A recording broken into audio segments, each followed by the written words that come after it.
Utilizing momentum is essential to maintain and build on your health and fitness. And what I mean by this is you can't steer a parked car.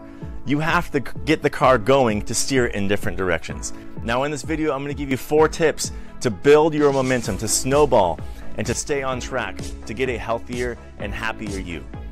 Number 1, you need to come up with a plan B. By a plan B, I mean come up with something that you can do that's not as intense as your initial workout. This is super important, especially for us busy parents. You're not always going to have the mindset where you want to go and crush it at the gym. So you need to come up with a plan B, meaning if you normally do a distance run, maybe you should switch it to take your dog for a walk that day. Or if you do heavy weightlifting, maybe you should switch it to just a body weight training day or a mobility day. But the important thing is you come up with a plan B, because consistency is key. I recently did a video about the 5-minute plan and the 15-minute plan, and those videos just discussed how important it is to stay with a consistent plan. Even though you're only working out for 5 minutes or 15 minutes, you're staying consistent, and that trains your brain and trains your body to get after it. Number 2, you have to make sure you understand and dive into your why. For my why, I want to be able to stay with my kids, stay with them for a long time, and make sure that I'm able to play baseball with them, play basketball with them, play soccer with them, hold them up on my shoulders during parades. I've always said, I want to be able to hold you when you're 30. So I want to make sure that I'm healthy and fit to be active with them for as long as I can. Number 3, you want to make sure that you surround yourself in a community like yours that you're trying to stay fit with.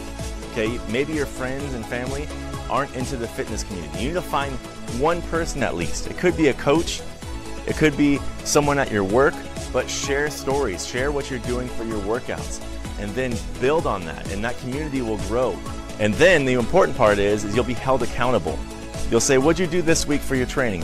What'd you do this week? How is your diet going? Hold each other accountable within this community. So we have number 4 coming up, which is super important, and that is diving in. This kind of ties into the community, but you have to make sure you find something to dive into. Whether it is researching my channel, researching somebody else's channel, researching health and fitness, it shows that you are diving in and wanting to get more serious about your own health and fitness. So make sure you build on all these areas and stick with it, so that way you can utilize momentum to stay healthy, fit, and happy for a really long time. I'm all about longevity. I'm not about the quick fix. That's why I'm not about those quick diets where you just lose 20 pounds in a month and you gain it back. I'm all about doing things for the longevity.